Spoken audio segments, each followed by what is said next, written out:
आचार्य विद्यासागर जी महाराज ने एक जगह पर कहा,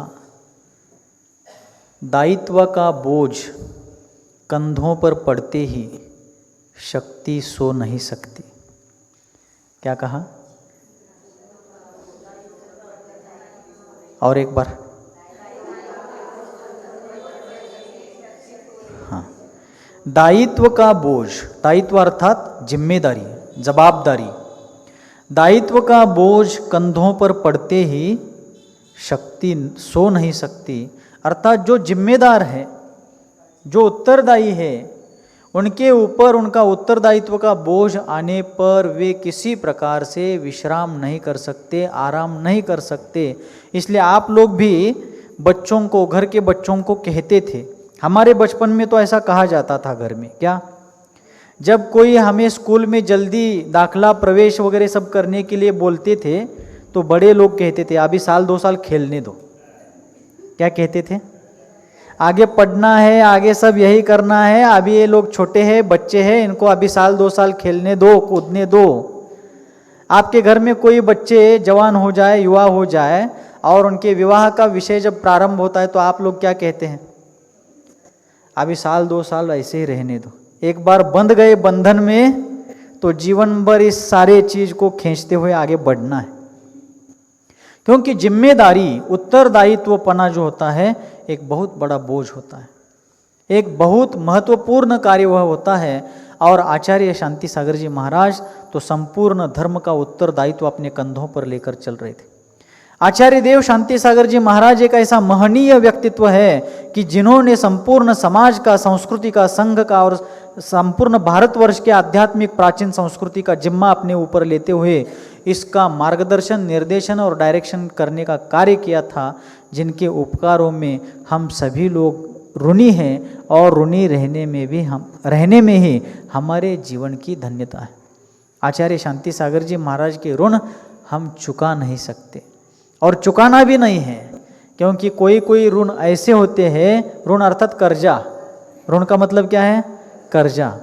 अपन सामान्यतः क्या सोचते हैं कि कर्जा जीवन का कलंक है, किसी के कर्जे में रहना यह हमारे जीवन का बड़ा दूषण है, हमारे जीवन का कलंक है, ऐसा लोग सोचते हैं। लेकिन कुछ कर्जे ऐसे होते हैं, कुछ ऋण ऐसे होते हैं कि उन ऋणों में रहना, उन कर्जों में रहना ही जीवन की धन्यता होती है।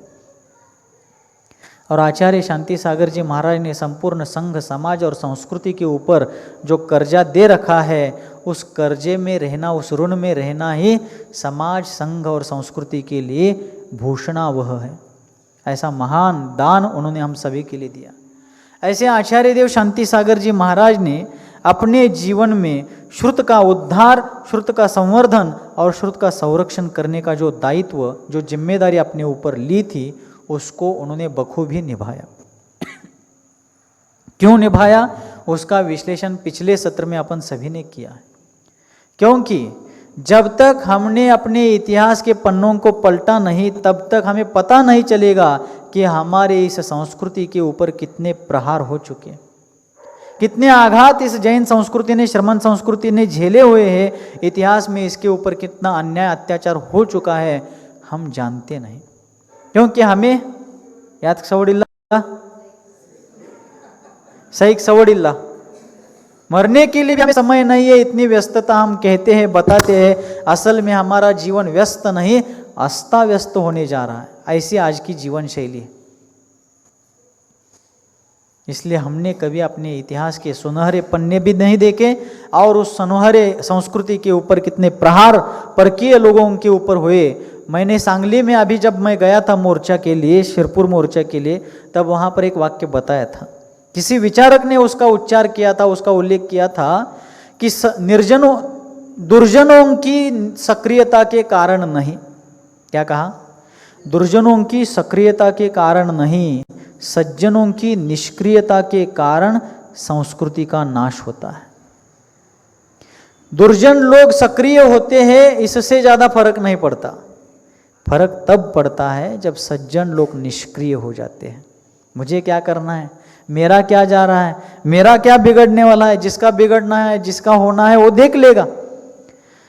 लेकिन शिव खेरा नाम की एक मोटिवेशनल स्पीकर है, लेखक भी है वे, उन्होंने एक जगह पर कहा कि पड़ोसी के घर में आग लगने पर आप चुप बैठते हो। क्या कहा? बोलो एक बार। पड़ोसी के घर में आग लगने पर आप चुप बैठते हो तो मान के चलो अगला नंबर आपका है, निश्चित है। पड़ोसी का घर है, शेजारी, और पड़ोसी के घर में आग लगने पर मैं यदि शांत रहता हूं, जिसके घर में आग लगी है वो देख लेगा, उसका जल रहा है, मैं क्या करूं? पड़ोसी के घर में आग लगने पर आप चुप रहते हो तो देख लो अगला नंबर आपका ही है। और हमारे समाज, संघ और संस्कृति का नुकसान इसी कारण हुआ। हमारे भारतवर्ष के इतिहास को भी उठाकर देख लीजिए। जब मुगलों का नाश हो गया, अंग्रेज हमारे देश में व्यापार के लिए आए थे और मालिक कैसे बन गए, इस बात पर हम नजर डालते हैं, दृष्टिपात करते हैं तो हमें वहां पढ़ने, देखने, सुनने, समझने को मिलेगा कि अंग्रेजों ने सबसे पहले हमारे जो रियासतदार थे, रियासत का मतलब संस्थानिक, उनके भीतर अपना लांगुल चालन करा दिया। पहले उनके मन में वे घुस गए और फिर उनका जिनके साथ बैर है, वैमनस्य है, कटुता है, उनके बारे में उनके कान भरने शुरू कर दिए। क्या करने शुरू कर दिए? बैरी के बारे में कान भरना शुरू कर दिए, अफवाहें फैलाना शुरू कर दिया। वो आपका बैरी आपका नाश चाहता है, ऐसा कर रहा है, वैसा कर रहा है, उसको उकसा दिया और फिर फूट डालो और राज्य करो। क्या करो? फूट डालो और राज्य करो। फूट पाड़ा आणि मौन धरा, फूट डालो और राज्य करो, यह नीति उन्होंने अपनाई। और भारत में इसी कारण से एक अफरा तफरी मच गई कि इनके ऊपर जब संकट आता गया तो मैं सोचता रहा, अरे अंग्रेज तो अपने मित्र हैं, क्यों? वे मेरे पास आते हैं, बैठते हैं, मेरे साथ बात करते हैं, मेरे अच्छा ही चाहते हैं, और जो मेरा बुरा चाहता है उसके बारे में वो मुझे सजग कर रहे हैं, ऐसा मैं मानता रहा। कड़ा लगले क्या? वो हमारे बीच में फूट डाल रहे हैं, ये मेरे समझ में नहीं आया। मैं मानता रहा कि अंग्रेज मेरे शत्रु के बारे में मुझे सचेत कर रहे हैं, मुझे जागरूक कर रहे हैं, वो मेरे कितने हितावह है, हितकारी है, हितैषी है, ऐसा मैं सोचता रहा। लेकिन अंग्रेज मुझे सचेत नहीं कर रहे थे, बल्कि शत्रु के प्रति मेरे मन में वैमनस्य की अग्नि को भड़का रहे थे, फूट डाल करके राज्य करने के बीज बो रहे थे। और जब अंग्रेजों ने इनके ऊपर चढ़ाई कर दी, आक्रमण कर दिया, तो मैं सोचता रहा अच्छा हो गया। मराठी में एक कहावत है, पाहुण्याच्या काठीनं साप मारणे। क्या कहावत है? पाहुण्याच्या काठीनं साप मारने, ये कहावत मराठी में है। अर्थात मेहमान के डंडे से सांप को मार डालो। अपनी काठी भी बच गई, अपने काठी को सांप का खून भी लगा नहीं, और आगे कहीं इंक्वायरी हुई तो देखो मेरी काठी तो साफ है, मैंने कुछ किया ही नहीं है, दिखाने के लिए भी मैं खाली हो गया। उसमें बहुत सारे रहस्य भरे हुए हैं। मेहमान की लाठी से सांप को मार डालना और स्वयं निर्दोषी हूं, निरपराधी हूं, मैंने हत्या नहीं की है, यह दिखाने के लिए हम और तैयार बैठे। अंग्रेजों ने ऐसा ही किया। और बल्कि जिन रियासतदारों के कान में उन्होंने मंत्र फूंका था, फूट का मंत्र, वो सोचते रहे अंग्रेज तो बहुत बढ़िया, मुझे तलवार, मुझे हथियार, मुझे शस्त्र उठाने की जरूरत ही नहीं है। अंग्रेज मेरे इतने अच्छे मित्र है कि वो स्वयं आगे बढ़ करके मेरे शत्रु को मिटा रहे। मैं गाफिल रहा। और ऐसा करते करते फूट डालो राज्य करो, फूट डालो राज्य करो। हमारे समाज में भी ऐसा ही होता गया है, आज भी वैसा ही हो रहा है। हम हमारे बीच में झगड़ रहे, लड़ रहे हैं, तेरा पंथ, 20 पंथ, मेरा पंथ, उनका पंथ, इनमें हम लड़ रहे हैं, झगड़ रहे हैं। किंतु इन लड़ाइयों का क्या असर हो रहा है, कभी हमने सोचा? हम शिरपूर मंदिर का अतिक्रमण हो रहा है इसलिए हम मोर्चा निकाल रहे हैं, सांगली में निकाला, कोल्हापुर में निकाला, इधर निकाला, उधर निकाला। ठीक है, प्रतिकार करना भी चाहिए, लेकिन हमने हमारे ऊपर अतिक्रमण करने वालों के विरुद्ध में तो मोर्चा निकाल लिया, लेकिन हमारे ही लोग हमारी नींव खोद रहे हैं। हमारी ही लोग, मराठी में एक कहावत है, कौन सी? कुऱ्हाडीचा दांडा काय अभ्यास है पर कुल्हाड़ी का दांडा जो है वह उसी के गोत्र का काल बन जाता है।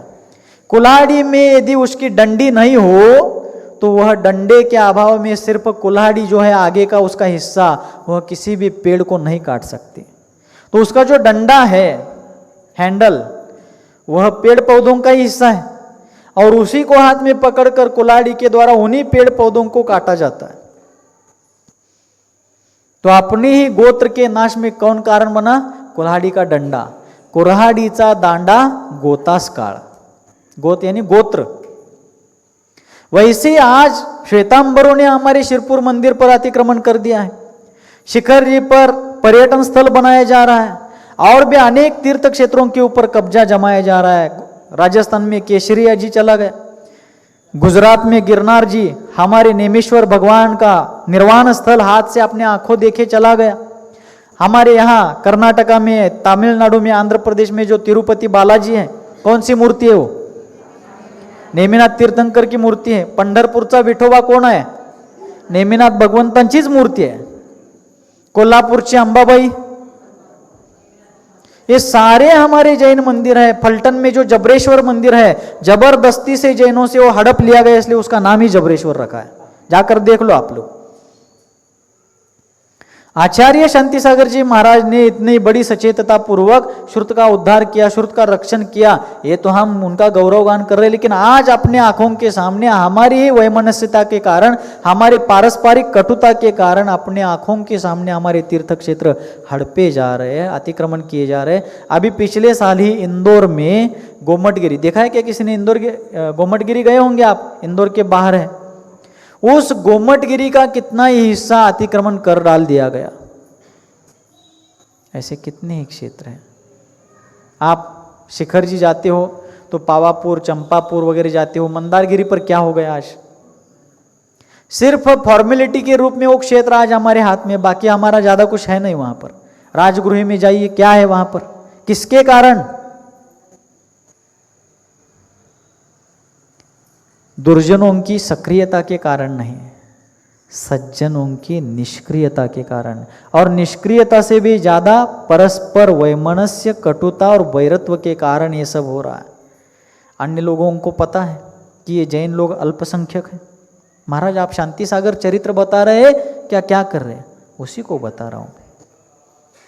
आचार्य महाराज ने अपने होते हुए श्रुत का उद्धार, श्रुत का रक्षण, संवर्धन किया, लेकिन आज उनके जाने के बाद हम क्या कर रहे हैं? क्या हमारा कर्तव्य नहीं है कि उन तीर्थ क्षेत्रों की रक्षा की जाए? हमारे पुरातन प्राचीन मंदिरों की सुरक्षा, संवर्धन और जीर्णोद्धार आदि किया जाए, हमारा कर्तव्य नहीं है? लेकिन हम सोचते हैं, हमारे मन में विचार आता है, जिनके राज्य में है वो देख लेंगे, मध्य प्रदेश में तो मध्य प्रदेश वाले देख लेंगे, शिरपुर में है तो वहां वाशिम जिले वाले लोग देख लेंगे, जब हमारी सांगली में आग लगेगी तब हम कुआं खोदेंगे। आग लगने पर कुआं खोदना सयानापन की, विवेकीपना की निशानी नहीं है। और हम लोग सोचते हैं जहां है वो देख लेंगे, उनका कार्य है, उनका कर्तव्य है, उनकी जिम्मेदारी है, हम क्या करेंगे? किंतु किसी विचारक ने एक जगह पर कहा है, क्या कहा? जो इतिहास को जानते नहीं वे इतिहास रच नहीं सकते। सुन रहे पीछे वाले लोग?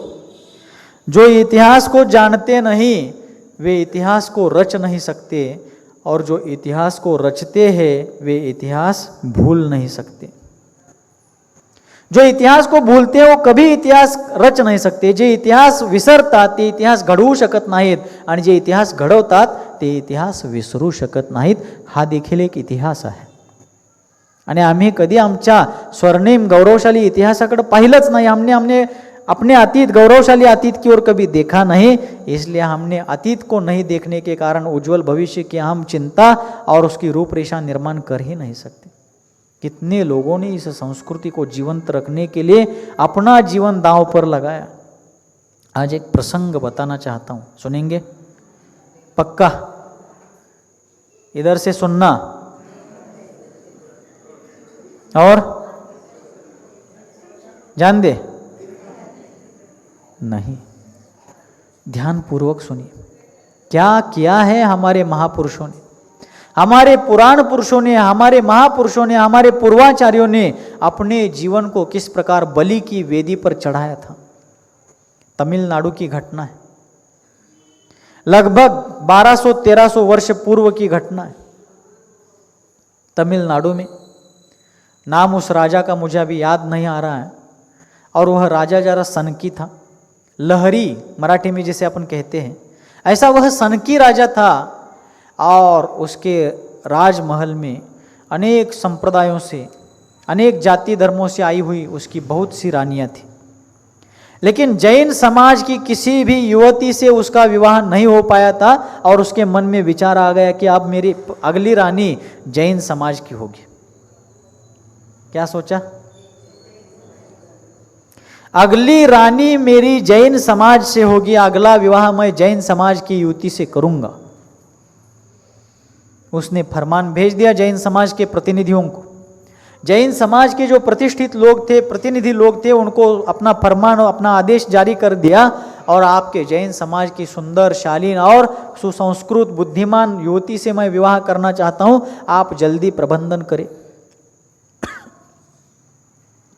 समाज प्रतिनिधियों के हाथ में जैसे ही फरमान मिला, लोग सोचने लगे, विचार करने लगे कि ऐसा ये सनकी राजा है, मिथ्या दृष्टि, अज्ञानी, मांसाहारी, सप्तव्यसनी है, ऐसे राजा के हाथ में, उसकी झोली में अपने समाज की शालीन, सुंदर, सात्विक, विचारशील, धार्मिक ऐसे अच्छी युवती को उसको सौंप करके उसका जीवन बर्बाद क्यों करे? तो उन लोगों ने उस प्रस्ताव को ठुकरा दिया। जैन लोगों ने जैसे ही राजा की आज्ञा को ठुकरा दिया, उसका फरमान ठुकरा दिया, राजा आग बबूला हो गया, भड़क गया वह।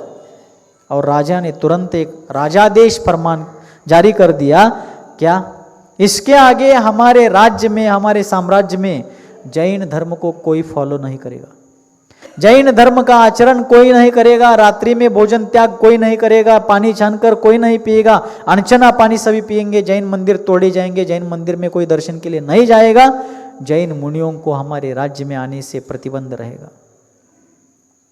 ऐसे बहुत सारे फरमान निकाल दिए। तब लोग डर गए। डर के कारण कितने ही लोग तमिलनाडु छोड़ करके, अपना धर्म छोड़ने के बजाय तमिलनाडु छोड़ दे, इस प्रकार सोच करके दक्षिण कर्नाटक में आ गए, क्योंकि तमिलनाडु कर्नाटक लगे हुए राज्य हैं। और फिर वहां के बहुत से लोग, हजारों लोग तमिलनाडु छोड़ करके दक्षिण कर्नाटक में आ गए।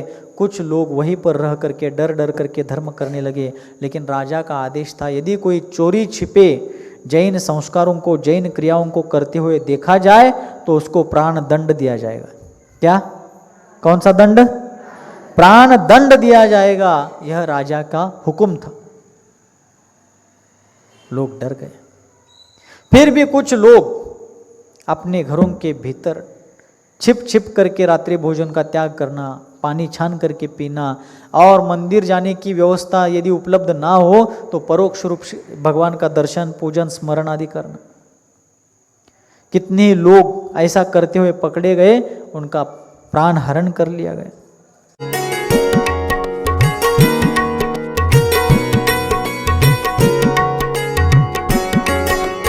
अपनी तप साधना